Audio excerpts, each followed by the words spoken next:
What is going on, guys? So first thing first, I want to go ahead and talk about the end of the year recap, right? So for the first time ever, Madden is going to be releasing in the end of July. If they're going to be doing a beta like they did last year, you have to imagine it's towards the beginning of July, which means that we are roughly 2 months away from Madden 20. Um, Now, Madden 19, ultimately, I am not satisfied with in terms of how I was able to help you guys, how I even played.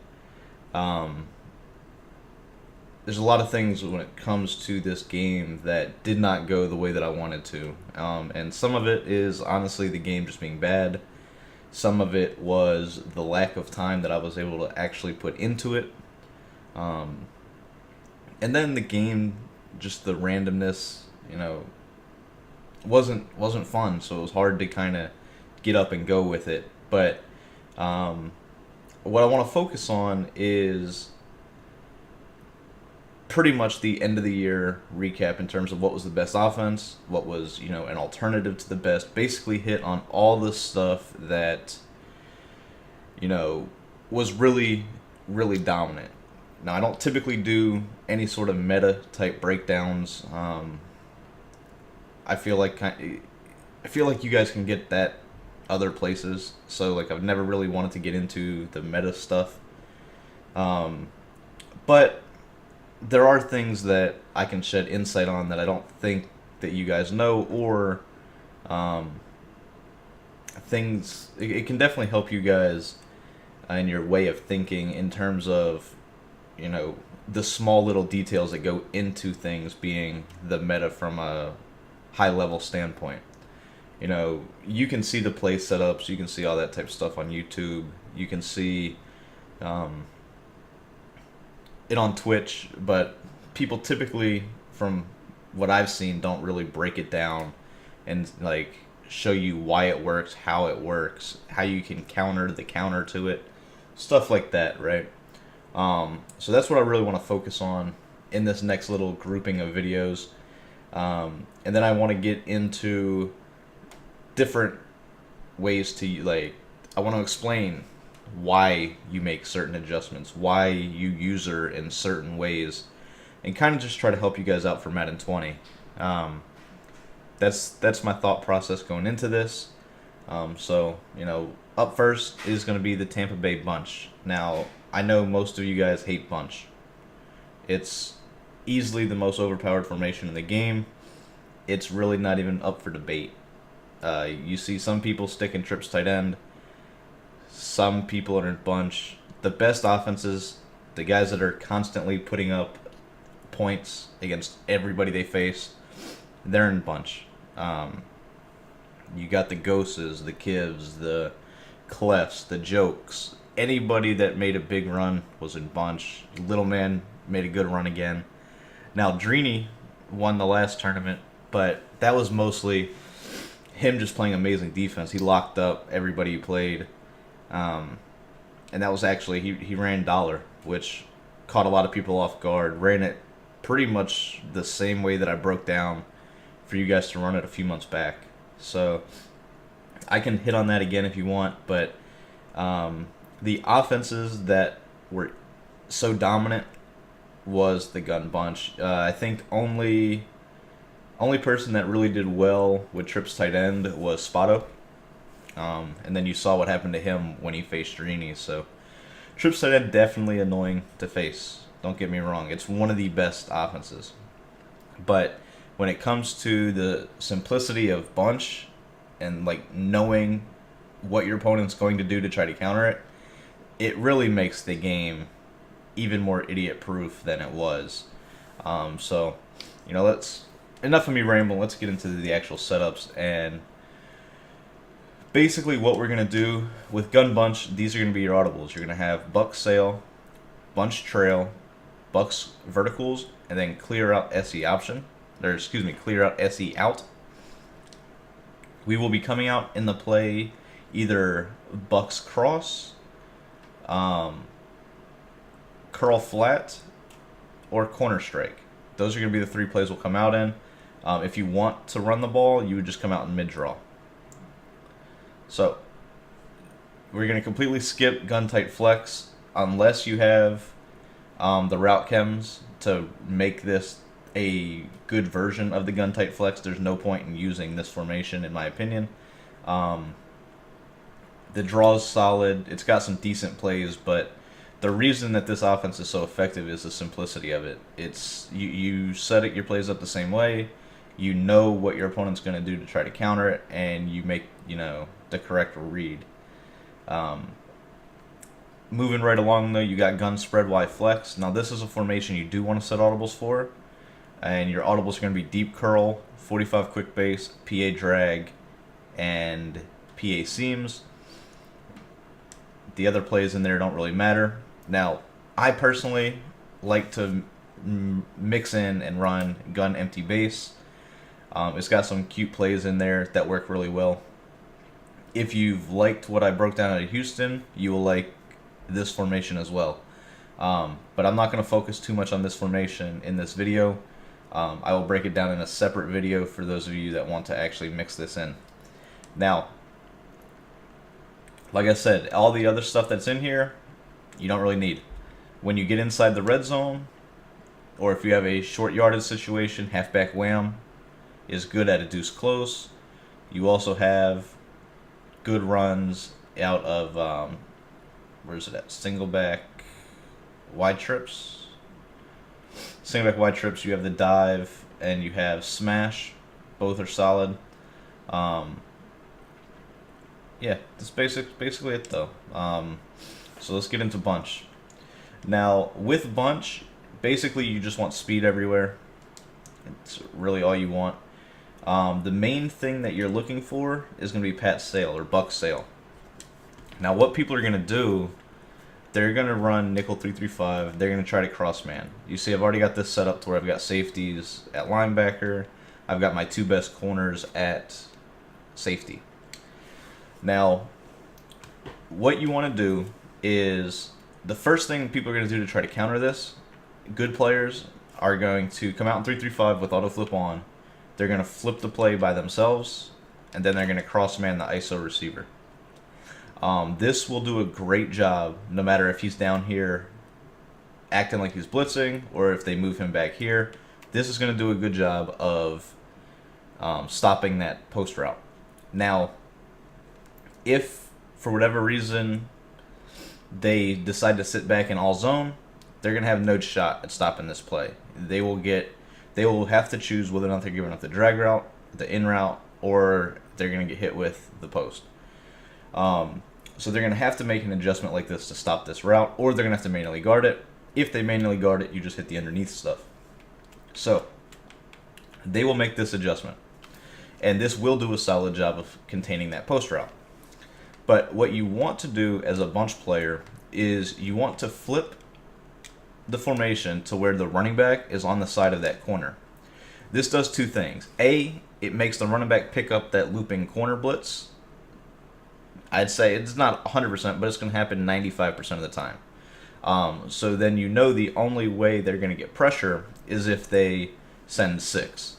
So they would have to blitz both their linebackers, their outside linebackers, and the corner to get any sort of stock pressure.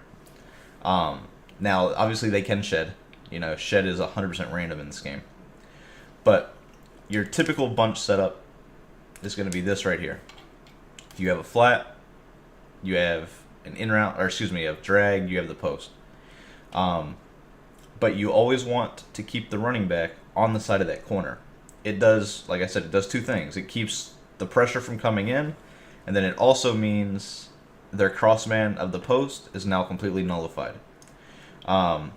You'll notice on defense, once you flip the play and move that guy just a hair so you can man him up, now you can't, I'm flipping the play back, and the guy doesn't move. So there's no way to then get the ISO guy manned up by this corner. So what they'll end up doing as a player is they're going to completely abandon that assignment. Most likely they will put this guy into a 3-rec, and then they will try to cross man with the linebacker. Now you'll see right here, even crossman with this linebacker, I mean, this is going to be the best they can possibly get out of this in terms of coverage-wise. It's crossman, it's at the line of scrimmage, and you'll see, I'm going to pinch the line so I don't get screamed at, but you'll see, even with this, you have the drag, but look at the post route. The post route gets absolutely naked. So that's not going to work. And that's the reason that you always want to do that is because it negates what they can do defensively. Once you take away that adjustment, it's going to force them to start manning up their safeties. And once they man up their safeties, that is when we can actually hit them with some nice little coverage bombs, right? So we completely have nullified their ability to man up this corner to take away the post route. So that means we know their user is going to have to go guard the post. If they don't go guard the post, that's when they will give it up because it's that good of a route, right? So you'll see right off the bat, if they do that, you're looking to hit the streak down the middle of the field. You also have the drag route underneath. So I'm going to go to the instant replay and show you. So you're basically reading the flat right here. Their user, I've manned him up just to simulate the user, right? So he's going to sit there and try to guard the post route. Now, he'll take that route away and give you the drag underneath, which you see right here. And then you have the flat going here, and then the streak in the middle of the field. They have no shot of guarding all three of those.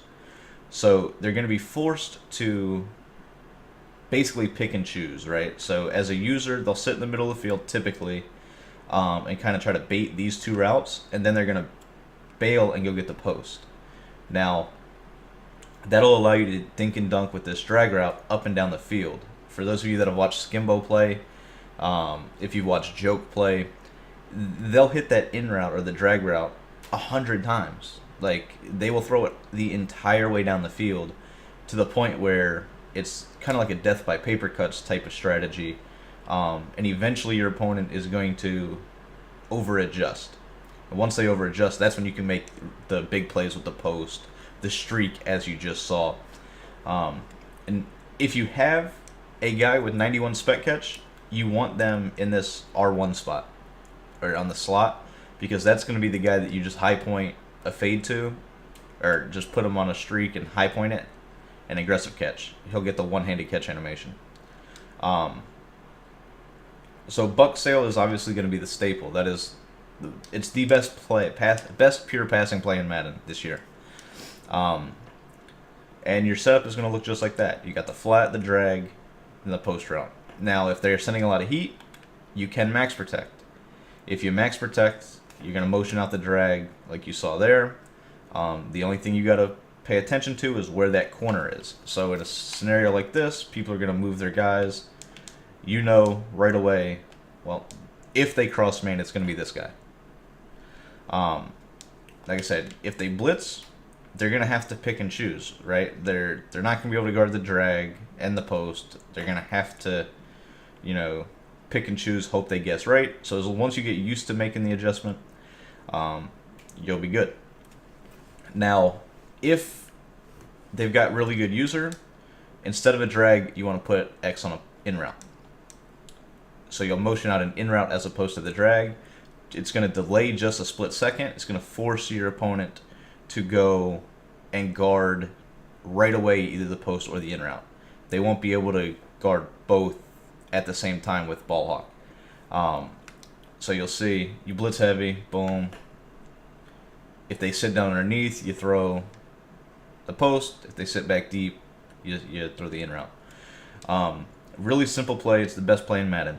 That's no secret at this point. Now, in terms of other things you can do with bunch sale, like I said, defensively, you'll catch a lot of people trying to cross man this player. Once they realize that they can't cross man, once you take that adjustment away from them, they're going to start manning up the safeties, right? So I broke down how you could do this already for you. Some people cross man like this, and then they will typically make an adjustment like this right here, right? So they're not worried about anything but the tight end and the running back.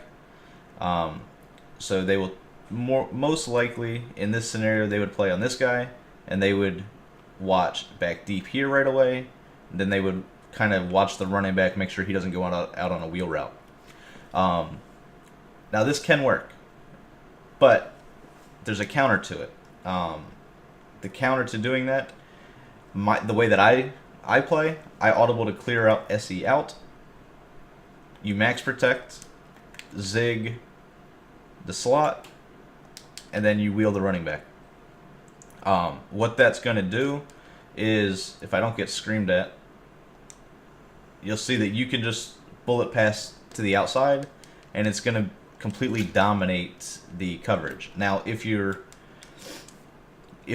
the bunch is on the wide side of the field, like this, I'm going to go ahead and do it again. Right? So if the bunch is on the wide side,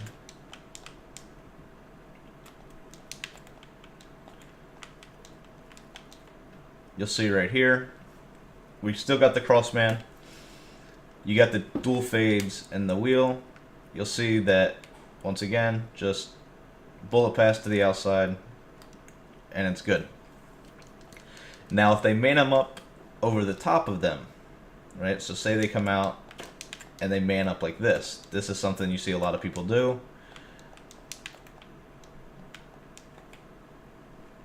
They make that adjustment right there. Then you can do the same thing, audible clear out, wheel the running back, zig, and you'll see it's going to dumb out, and it's actually going to put a linebacker, the outside linebacker, on the guy running the fade, because they switched their assignments. I do know K-Mac broke this down as well, but I don't think anybody else has really went into detail about this. You always want to do it to the wide side of the field, my personal opinion, because you are throwing the pass lead to the outside, so it just gives you more space. It will work either to the right or the left. It doesn't really matter. Like I said, you just want to make sure you're running it to the wide side of the field. Now, the zig does not have to be a zig. It could be an out route. The zig just does a better job of getting underneath cloud flats. So basically, you can put that guy on a hitch, you can put him on an out route, you can put him on a zig. But when you run this setup, you're pretty much looking to hit this fade route. If that's not open, you're going to throw the ball away. My personal opinion on that. But the fade, you'll see, Pat Pete is the safety. He's the guy that is manned up on the outside receiver. He's going to bite down and try to pass the assignment off, for whatever reason, to the linebacker. Nobody's linebacker is faster than the receiver. It will be a wide open touchdown. Now, I will say this. If there's a lot of times where they will completely glitch out, where nobody will guard him. So for those of you that are playing in sim leagues, stuff like that, you will probably get in trouble for this. Because a lot of the times, especially in-game, they kind of confuse themselves. They both pass the receiver off, and it's essentially a wide open touchdown. So yeah, sim players, probably not the thing you want to abuse.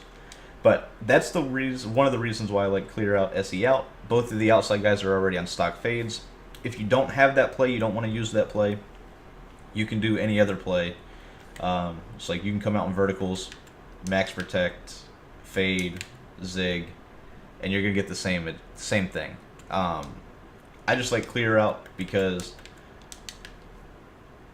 you're making the zig or the hitch, and you got the wheel route, and then you're good to go. Just my take on it. So now that we've taken away the ability for our opponent to use the safeties in man coverage, and we've taken away the ability to cross man, basically what your opponent's going to do is they're going to resort to going into stock coverages, right? So most people at this point will just become blitz happy, so they'll sit in Tampa 2 and they'll become extremely blitz happy. So you'll see this a lot, where they're blitzing 6 people. Good players typically will only blitz 5, and they'll typically either spy this guy or they will man him up. So you can man him up on the tight end. You can do a lot of glitchy stuff with that player. Blitzing him doesn't really benefit it, but a lot of people just blitz him anyway. So you'll see this a lot. So you got to get used to making your reads against this, where their users in the middle of the field, they're blitzing the linebacker over here on the left, they're blitzing the safety over here. So as I mentioned, on the setups, you want to always have the running back on the side of that corner, and then that's when you can get into your other plays. One of the setups that I really, really like is at a clear out. At a clear out, this is the setup that I use. I motion this guy across. I have 2 drags. I have the post. This puts their user in an impossible situation, right? So they can't really blitz heavy, which they're doing, because of the dual drags and the post route over the middle. They pretty much are going to have to pick and choose which one they're giving up, right? So my favorite route to hit is this post route. If you can get a good throw, it's an easy dot 99% of the time. They don't ever really guard it. Like I said, people don't typically guard the tight ends in bunch because he's either in a flat pass or he's on a streak. That's really it. This play gives you the ability to hit over the deep middle of the field, where your opponent now has an element that they're really not used to defending, and one that they aren't going to be able to, ignore a player, right? That's one of the benefits of defending bunches. Typically, you can ignore the tight end, but with this play, you can't. Now, like I said, the setup is to go dual drags. No matter what they do, whether they're sitting underneath, you're going to have the drag routes. You're also going to have the post route. You want to go to this play when they become blitz heavy, and you want to go to it when they're starting to get really aggressive with their user.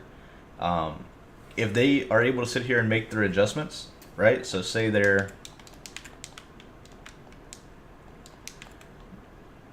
this is their adjustment right here, where they man everybody up.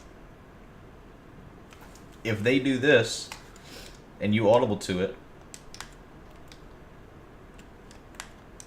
you'll see right here, like they're gonna have a really difficult time if you don't get insta shed, because of the fact, just to go to the instant replay. Look at the tight end, right? So the middle linebacker that is in the deep blue bails. It's gonna be wide open right underneath that. Now I'm already sacked at this point, but the deep blue will not play this, neither will a mid-read. A mid-read won't guard the post route. So that post route becomes really key in this look, if they start manning people up. It's also a good thing because you'll be able to bomb the outside fade if they cross man. So, like I said, another thing that people do is they will cross man these safeties. So they will play like this, right? They will use these 2 hook zones to either spy or to take away a drag route. So when they go to this and you run clear out,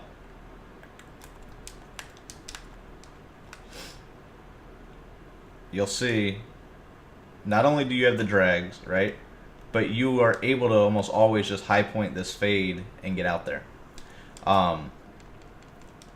Now, I mean, that was the middle linebacker in the middle of the field that made that play. That's not going to happen on a regular basis. I honestly don't know why he was even over there. But you'll see, tight end is absolutely wide open. You have the drag routes to go into both sides that are going to get open. And then if they cross man, you just high point this bullet pass to the outside, and you'll see that he's going to beat the corner that gets manned up on him. Now, the play by the middle linebacker was kind of crazy. Like I said, that doesn't typically happen.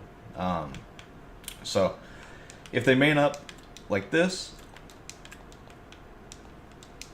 then they're really in trouble, in my opinion, because no matter what play you go to, whether it's pat sail, whether it's clear out, they're not going to have the ability to really defend it.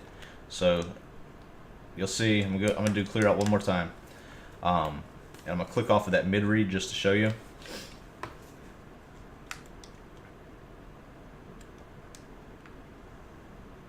You got the drags underneath, and you'll see that the post route was getting open. This is a bad offensive line to be doing this with, but you'll see he's going to break, and he's going to, I mean, that's open in Madden. So yeah, dual drags, post route, great play. Really makes the formation difficult to defend because it's really it takes away the main weakness of it. And that's the fact that people don't guard the tight ends normally. Verticals. Verticals is great when you start catching your opponent doing cover 3, cover 4s, stuff like that to take away, a lot of your cover 2 beaters. They'll start to mix in cover 3s and cover 4s. And verticals just dominates those. The setup that I like is to just streak the tight end, and then I like to motion out this wheel route, and then you're basically looking to hit the running back underneath. You're looking to hit the wheel route on that setup. Now the other thing you can do is if you want to blitz, or excuse me, you want to pick up a blitz, you streak, block the running back, and then you would drag the ISO guy. This is the meta setup that you'll see people do. I like to mix in the wheel route setup that I mentioned, where you're leaving the running back on his route, because people don't typically guard the running back. So they'll cross-man the receivers, they'll do all that, but they don't ever man up the running back. It just doesn't make sense to in a bunch. Now, if you see them in cover 3, right? So if your opponent starts using a lot of cover 3, they're keeping the match principles. You can run buck sail. You just wheel the running back, block the tight end, and zig the outside guy. So you would set it up like this. And basically what you're doing with this setup is you're obviously looking to hit the flat, but you're going to utilize the wheel route by the running back to get wide open against the cover 3. So you'll see cover 3 right here.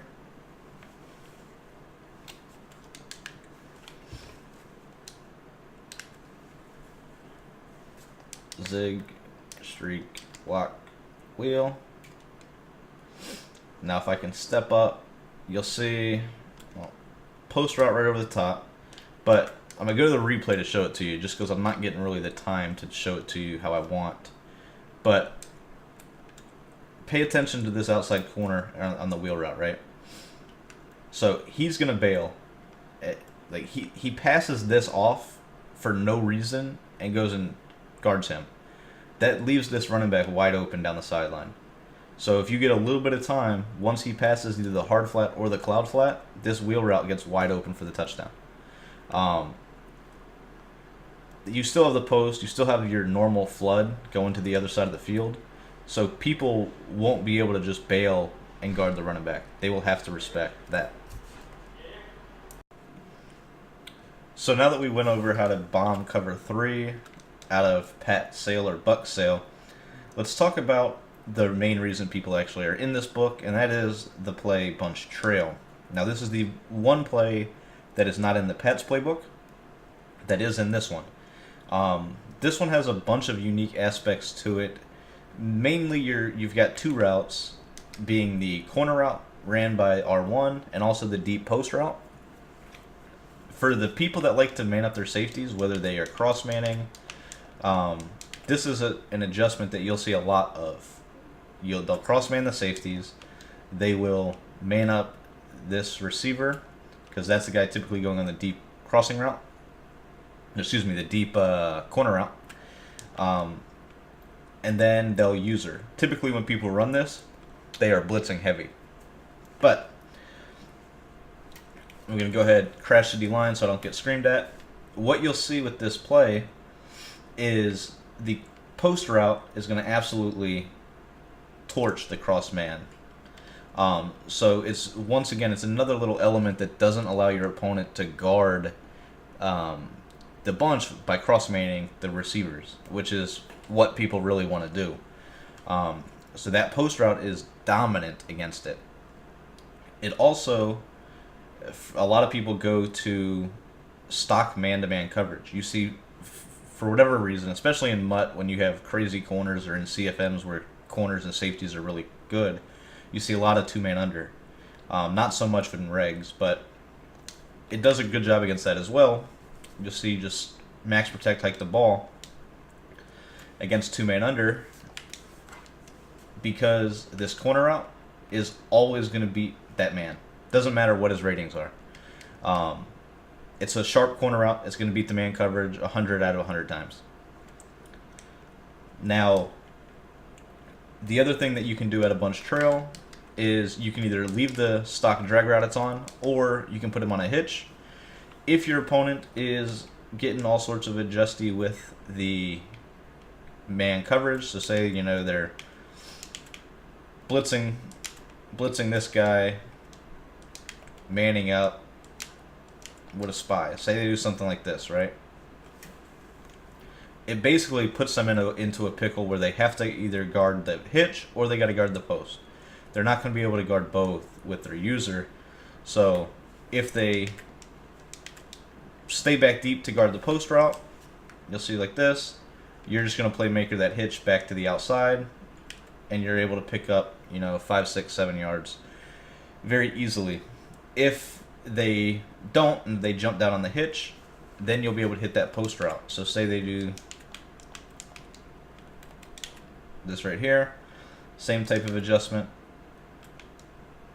If they guard that hitch route, you'll see that you're able to, as soon as he breaks, hit this post route, and you're good. It actually attacks at a different type of depth than Pat Sale or Buck Sale, but it still is very, very good in the essence of you have to respect that isolated receiver, and a mid-read's not going to play it either. So it's really, really, really what makes the offense tick, I think, is these two plays: the Buck Sale, the Bucks Trail, or Buck Sale and Bunch Trail. And then once you start mixing in verticals and clear out, you've just got so many options that your opponent has to respect. Now, as I mentioned, you do have other plays in this bunch. You have curl flat, which I'm not going to spend hardly any time on because you guys already know the setup. Fade the outside guy, drag the ISO, and you're basically looking to hit the deep corner route or the drag underneath.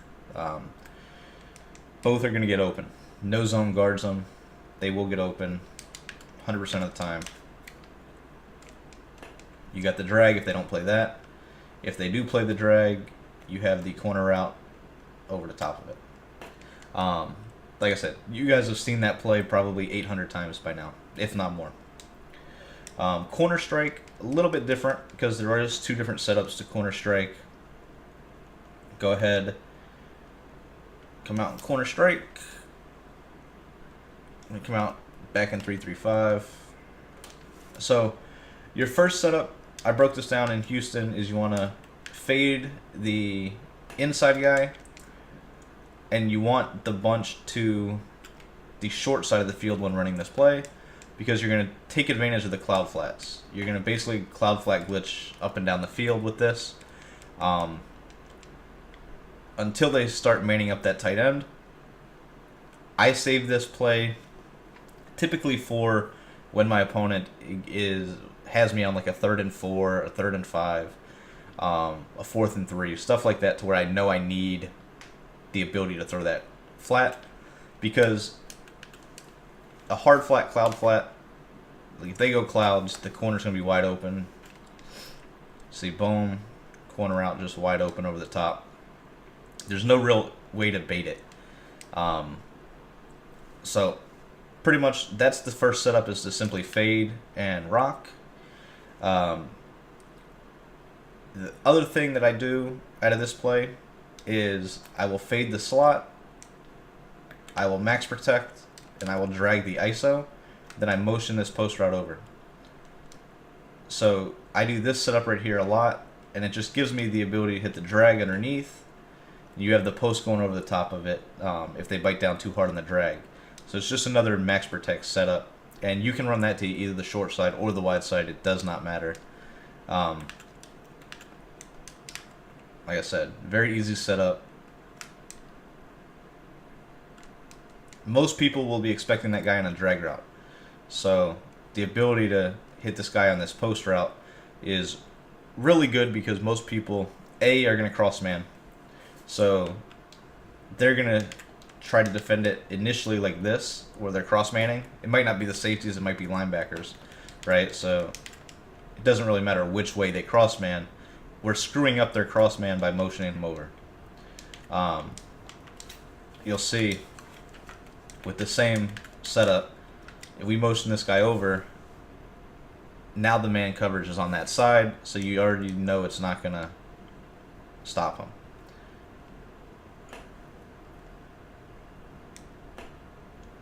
It's a very easy dot. Max protect setup, so it's going to be hard to get pressure against. So that's really it. That's it for bunch. The other thing I want to note on is going to be this gun spread Y flex. Now, you don't see people go to this a lot, but it does have its unique elements. So I wanted to hit on it for sure. The main thing is going to be PA seams. So when you audible to PA seams, you want to pay attention to the hash marks. If they're in a Tampa 2, whether they baseline press, don't press, none of that stuff really matters. You're looking to really take advantage of the bullet pass to the outside. So what I mean by that is you want to streak the tight end, and then you can do whatever you want with these other two routes. So short side, we want to go with this combo right here. But basically what we're looking for is as soon as he passes that flat, you want to throw a bullet pass to the outside. Now that right there was an awful animation, but you see we still were able to fit that in there. So we're going to go back to it. Typically, you see this a lot when they baseline. They don't have to press, but if you see the press, you know you are going to be able to get this pretty much every rep. Like I said, you can do whatever you want with these two backside receivers. Pretty much, you're looking only to throw that bullet pass to the outside against the Tampa 2. Now, it doesn't have to be wide side. It can be short side. But obviously, the more room you have to throw the pass to the outside, the better. My personal opinion. That is something that will get people out of cover 2 in general. So it's one of those things where as soon as you audible to gun spread Y flex, they will abandon Tampa 2. They will audible to a cover 3. They'll audible to man coverage. They'll audible to something besides cover 2 because they know how easy it is for the dot. So if for whatever reason they audible to a cover 3 that is pressed, so if they are in a cover 3 that is pressed, you will still be able to run this setup, right? So fade.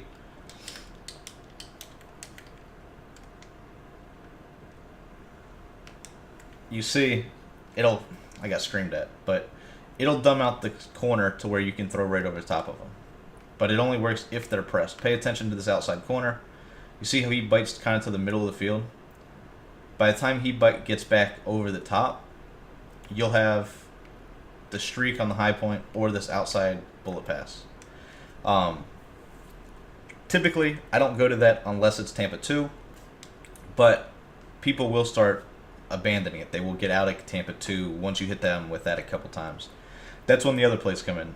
That's when deep curl comes in. You're just going to fade the outside guy. You're pretty much looking to hit the table route. So you'll throw to the table route, pick up, your 4 or 5 yards, keep it moving. Ideally, you want that table route to the short side of the field, right? So if you know you're going to want to go to that, flip your bunch, and then go ahead and audible over to deep curl. That way you're attacking the short side with the table route. You see, easy 4 or 5 yards. If they go hard flat when they see that, so say they catch on to it, they go hard flats, whatever, they might make adjustments behind it, say they man up him, you'll be able to throw the bullet pass to the outside again.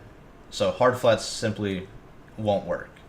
You'll catch a lot of people going to, like I said, man coverage. It's one of the things that if people don't really understand what you're doing, man coverage does a solid job. That's when the play PA drag comes into it. Now, PA drag has two routes that I really like. You have the corner route, and you have the deep end. So I like to go with dual drags. So I just drag the Y receiver or the triangle, and then I block the running back. If they're in man coverage,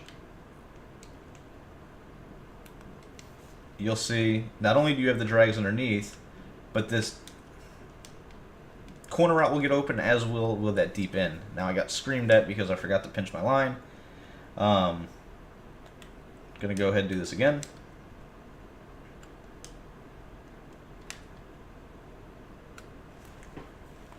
Audible man coverage, pinch, crash, D-line down, fun stuff.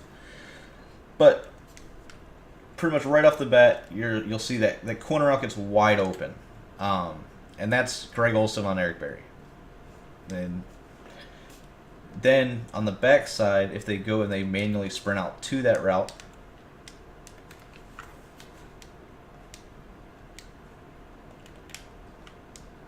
you'll have that backside in being ran by Samuel. Pretty much on his break, I got screamed at again. But that route gets open. You guys will see it. I'm not going to sit here over and over again. The deep end is great because it sits high enough to where it gets over the mid reads and zone, but it also is going to beat man coverage. So if they're in a cover 3 match or anything like that, it will get open. And then the quick base. So quick base itself does a great job against 3-3-5. You just want to make sure you don't hold turbo, don't do anything like that, because basically you're looking to spread them out to where the linebackers go to the outside. You see how he'll move out, and then the base right behind it, you can almost always pick up good yards. Now, if you are running with a bad O-line against a great defense, you're going to have no success. So this is not a good example of it, but a decent O-line and a decent running back, you'll be able to pick up solid yards with the quick base right up the middle. You just kind of want to follow the guard, the pulling guard. And then that's basically it. Like I said, it's a very simple offense. I mean, you're running essentially 6 plays. You add a bunch, and then you can run spread Y flex as a mix-up. And then PA seams is pretty much your go-to to attack cover 2. Deep curl is just another cloud flat glitch. PA drags, good against man coverage. So yeah, that's really it, guys. I mean, it's not game breaking. It's not anything like that. You just got to pay attention to the key details. You got to pay attention to if they're manning up their safeties. If they man up their safeties, we know how to beat them. We can beat them with the deep post at a bunch trail. We can flat out glitch them with clear out SE out. If they're in cover 3, you can glitch cover 3 with buck sail or bucks verticals, or you could simply flood it with bunch trail or clear out over the middle of the field. Corner strike is a cover 3 bomb as well. The fade will get open against cover 3 if they don't do anything to their corners. And then the curl flat is going to get over the top of any cloud flat, so it doesn't matter what coverage that is. Man coverage, you have your man beaters in buck sail, bunch trail, verticals, clear out, corner strike. All of them beat man coverage, so you have no real worries with that. The only thing that you got to pay attention to in terms of how they could possibly slow you down is you got to pay attention to where they can cross man you from.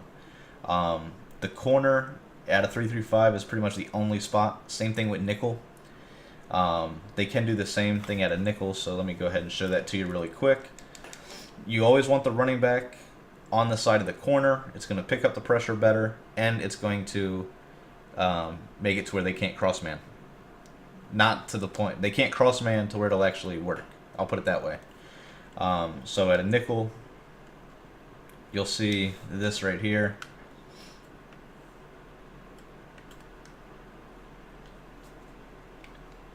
You see auto flip on, flip to play, cross man that receiver, right? So you'll see a lot of this. And this can be frustrating because you do got to typically worry about the pressure, but